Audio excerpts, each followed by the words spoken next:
25 साल की सेलिना पैसों के लालच में एक 50 साल के बुढ़े से शादी कर लेती है, पर वो नहीं जानती थी कि वो सन की बुढ़े ने भी सिर्फ अपने बॉडी नीड्स पूरे करने के लिए ही उससे शादी की है।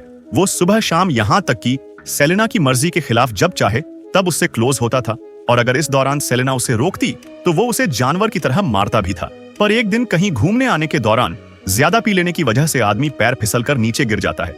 इस दौरान वो बच तो जाता है, पर उसका पूरा शरीर पैरालाइज्ड हो चुका था। लेकिन इस बात से कहीं ना कहीं सेलिना बहुत खुश थी, इसलिए वो उसी रात अच्छे से नहाकर एक हॉट ड्रेस पहन के आदमी के पास आकर उसे उकसाने लगती है। इन सब से आदमी को उस पर गुस्सा तो आता है, पर अब वो चाहकर भी कुछ नहीं कर सकता। अगले दिन सेलिना आदमी का ध्यान रखने के लिए एक मेल नर्स को हायर करती है। लड़का भी पहली नजर में ही सेलिना के सुंदरता को देख मोहित हो जाता है।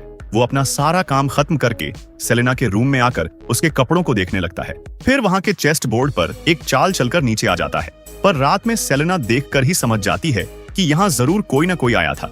अब आदमी के पैरालाइज्ड हो जाने पर सेलिना बहुत खुश थी, क्योंकि उसका ये बुढ़ा पति प्यार के नाम पर इतने दिनों से उसे जैसे चाहे वैसे इस्तेमाल कर रहा था। पर अब आदमी का ध्यान रखने के लिए आया हुआ लड़के की भी गंदी नजर सेलिना पर आ चुकी थी। वो मौका पाकर सेलिना के रूम में आकर उसके चेस्ट बोर्ड में चाल चलने लगता है, पर रात में सेलिना देखकर ही समझ जाती है कि यहाँ जरूर कोई ना कोई आया था। सेलिना भी कहीं ना कहीं समझ चुकी थी कि लड़का उससे क्या चाहता है, इसलिए रात में जब लड़का बैठा हुआ था तभी सेलिना जानबूझकर उसे भड़काने के लिए ऐसी ड्रेस पहनकर उसके सामने आती है। इशारों में सेलिना उसे बाहर बुलाकर उसके साथ बैठकर बहुत ड्रिंक करती है।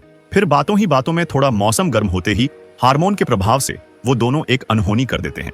अब इसके बाद से लड़का हर दिन आदमी को नींद की गोली से सुलाकर सेलिना के साथ ऊधम मचाता था। सेलिना भी अब लड़के से प्यार करने लगी थी, इसलिए उसके जरूरत में सेलिना बिना सोचे जबरदस्ती आदमी के चेकबुक से उसे पैसे भी दे देती है।